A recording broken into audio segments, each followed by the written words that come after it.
Good morning, Trainiacs. Today, I want to talk about 3 athletes who I feel broke triathlon. Some in a good way, some in a bad way, but in all cases, they ended up racing in such a way that it changed how the sport is approached. And in some cases, I think for the better of us fans. In some cases, I think maybe a little bit for the worse of us fans. So the first athlete that I want to talk about how they broke and changed triathlon is Daniela Ryf. It's very clear that she is probably the single best Ironman and half Ironman distance triathlete that there has ever been. But how she ended up changing the sport, I think she doesn't give herself enough credit. She actually tends to give other people credit for this, and I think she was the one that actually ended up taking what these people that she talks about actually doing, and she harnessed it into an entire career of near being undefeated in long distance triathlon. And the talent and the tactic that I'm talking about is being strong at every single discipline of triathlon. And with the new PTO website, we can see stats of every different athlete, how they compare to each other in the swim, the bike, the run, and where they are relative to the rest of the field in the swim, bike, run. So Daniela Ryf here, she is ranked number 1 protriathletes.org website, and rightfully so. But when we look and we see her overall performance ranks 100%, that means she is like top. She is the 100th percentile. There is no better. But we see her swim is at 89%, her bike is at 100%, rightfully so. She's had some races where she biked faster than half of the men's field, and her run is at 95%.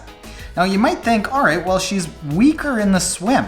Actually, if you take a look at all of the stats here, and we see just in the swim alone, Lucy Charles Barkley, number 1, Lucy Hall, Pamela Oliveira. Just go down a little bit here. Daniela Ryf is at 15th.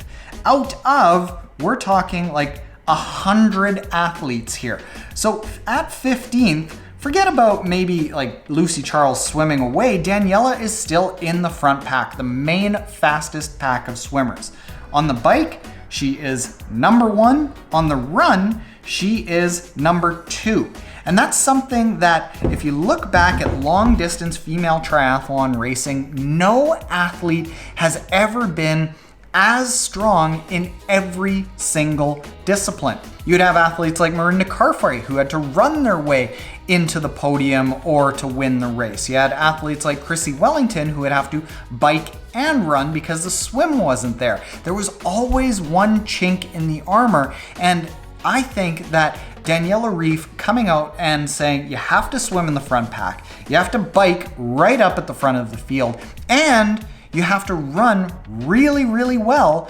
That's how you become a world champion. She is the first female athlete to end up doing that. And why it's broken triathlon, it's forcing them to get out of that mindset of thinking that it's even acceptable to have any sort of weakness while the rest of their performances are strengths. Getting on to the second athlete who I feel broke how we have to look at triathlon is actually not an athlete who's doing the same thing, just being strong in swim, bike, and run.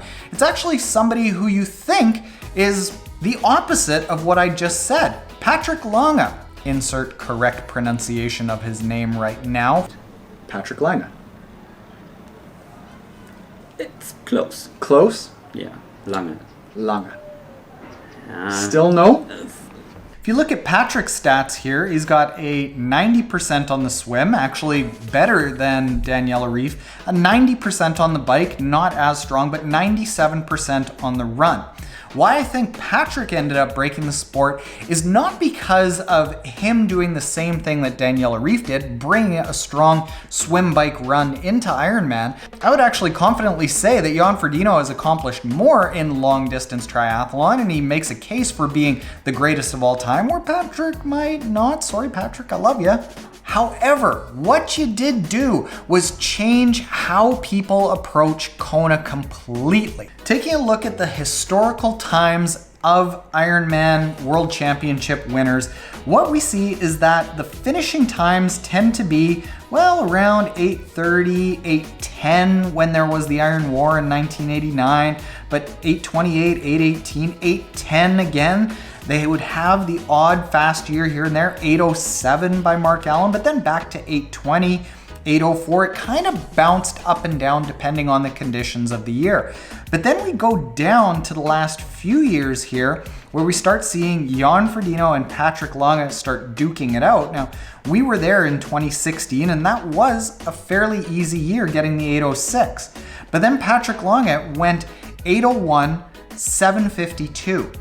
The thing that I believe ended up breaking how we look at the Ironman World Championship in Kona is that it turned from a race of survival to a race of performance. And you can see that the very next year when Jan Frodeno came back and he was healthy, he was able to step up to the start line and not worry about injuries, he went 7:51.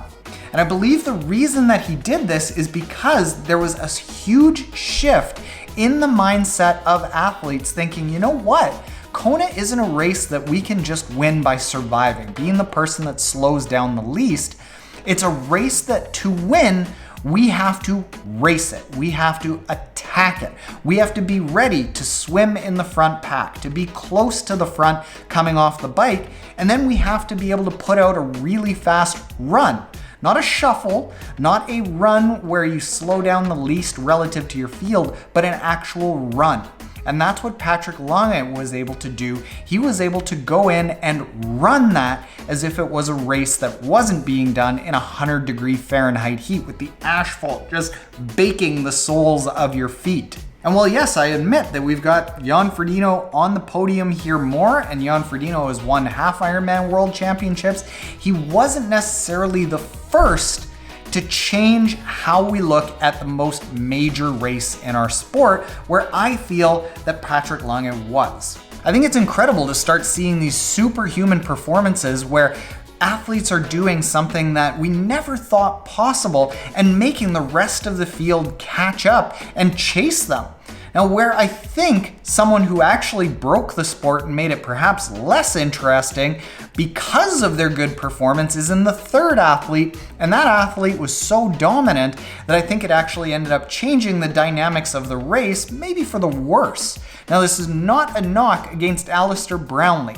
I think Alistair is probably one of the best ITU racers that there has ever been. Put him up against any racer on any day, and at his best, I think that he would win every single race against the best that there has ever been.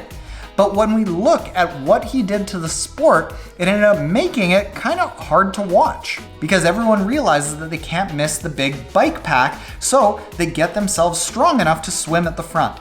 And then the bike pack, they know that they have to be right at the front of the bike pack and make sure that they are right there for the run. So everyone make sure that they are biking in that front bike pack. And then the run, the same sort of thing. It ends up being essentially like a 10,000 meter running race, and the last person to slow down is who wins. Whereas historically in ITU races 12, 16, 20 years ago, athletes had a weakness and there was more jostling throughout the race. We have Alistair Brownlee, and we can look at one of his races here at 2016 ITU World Triathlon in Leeds, where he ended up winning. His brother Johnny basically did the same thing as what Alistair did. He's equally as guilty. But Alistair won in a swim time that was 5th overall. Basically, it was 7 seconds behind the leader, right there at the front of the swim. The bike time, same sort of thing. Johnny was actually faster on the bike by 4 seconds, but again, everyone's right at the front. And then the run here is, well, Javier Gomez was a little bit faster, but he had to run his way up because he had that weakness on the bike, whereas Alistair was the second fastest run overall. Now, where it ended up breaking down, because it's always taken a talented swimmer, talented biker, and a talented runner, somebody who's as talented as they can possibly be in all of them to actually win these races. Where Alistair ended up changing it was he was one of the athletes that was strong enough to be at the front in the swim, and then the bike changed when Alistair came in it from, well, this kind of little bit of a victory lap, like a warm up for the run. It was a little bit of a soft bike, and it ended up turning into a breakneck bike where everyone was pushing to stay in that front pack. It was a really, really hard bike. You would actually see footage in ITU races where Alistair was coming to the front of bike packs and yelling at the people for not working hard enough in the bike pack to push it. And what this did was it created the dynamic that you swim at the front, you bike at the front, you run as far as you can, and it just made for a less exciting race because there were less dynamics and it was just from the gun, you go. Now I know that that is in the best interest of the sport because it's like everyone's trying to get the most out of themselves that they possibly can, and we want to see athletes at the absolute pinnacle of performance, and that's what we're getting. It's just less exciting to watch. So yeah, while I'm calling it breaking the sport, we're getting exactly what we want. We're getting the pinnacle of performance. It's just not as exciting as a viewer. So I'm going to say kudos to all of those athletes for doing what they've done to make the sport what it is. I'm not saying this in a bad sense. I'm saying this in the sense that they really changed the sport and how everyone is viewing their approach to elite performance. So you've just been awesome. Now, I ended up having to think about this for a good 1 to 2 hours before I chose who the 3 athletes were. It was a lot of work in deciding who the 3 athletes were going to be. So if you enjoyed this, if you found it entertaining, as a thank you, I would love if you hit the like button below. And with that said, later Trainiacs, hopefully you can break your triathlon performance by nailing it. Later.